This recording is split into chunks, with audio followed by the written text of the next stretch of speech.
देखिए, press conference का उद्देश्य है पत्रकार लोग आजकल जो हमारे देश के लिए अपने आप को कुर्बान किया, ऐसे लोगों को हाईलाइट नहीं करता है, अखबारों में कोई जगह नहीं मिलता है। इसलिए आपको बुला के कहना पड़ता है कि ये काम हम कर रहे हैं जेपी आंदोलन के लिए, इसको आप जरा गंभीरता से लें और उसको उठाएं ताकि सोई हुई सरकार हमारी बात को समझे, जागे।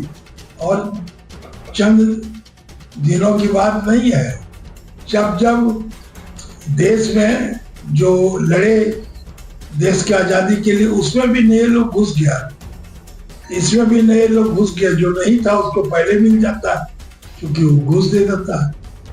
और जो लोग हैं लड़े हैं वो सारे लोग आज रोड पर घूम रहे हैं कि यहाँ दिखला रहे हैं कि इनका कटा।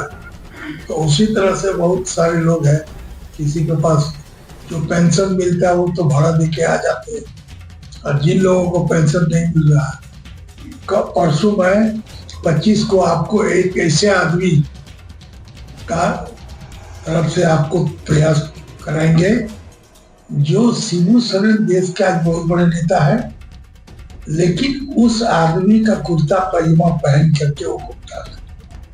वो आदमी को हम बुलाए हैं 25 को, उसको हम लोग इसको बुलवाएंगे। उसके बाद इस आंदोलन का जो परसों का कार्यक्रम रखा गया 25 तारीख का, उसका जो मूल उद्देश्य यही है। तो बिहार में जो आंदोलन शुरू हुआ था उसको संपूर्ण क्रांति आंदोलन कर सकते हैं, बिहार आंदोलन कर सकते हैं, छात्र आंदोलन की पृष्ठभूमि में कर सकते हैं।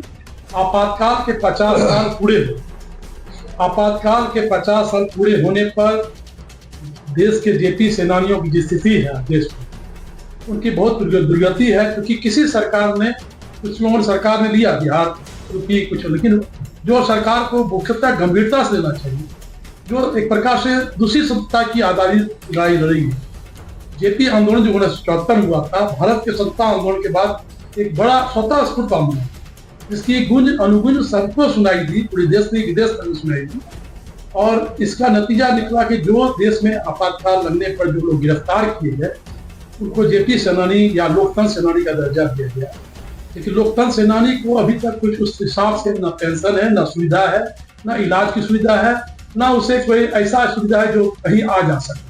बहुत उनको चाहिए कि उनको जो बस में है या रेल में उनको सुविधा मिले, उनको अच्छे इलाज सुविधा, उनके बच्चों के लिए समुचित शिक्षा हो सके।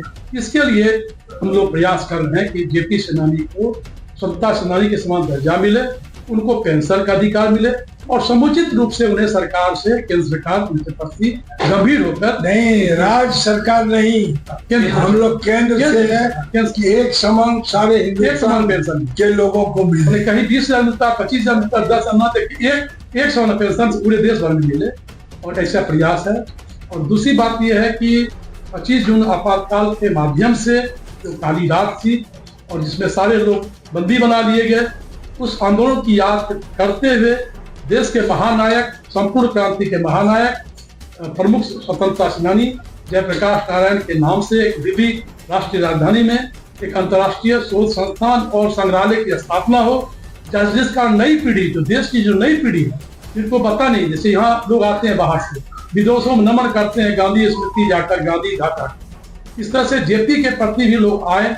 और जो विदेश से लोग आते हैं, जेपी का अगर स्मारक खड़ा होता है, उनका एक शोध संस्थान होता है, जेपी पर लोग शोध कर सके, आंदोलन कैसे हुआ था, आंदोलन से क्या निकला।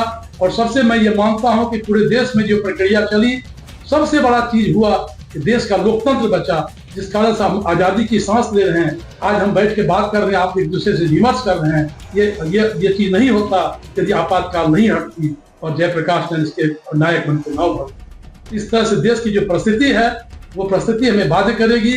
और मुझे पक्का विश्वास है कि दिल्ली से जो हम लोग इसका आगाज करेंगे, तो पूरे देश भर में इसकी सुनाई देगी।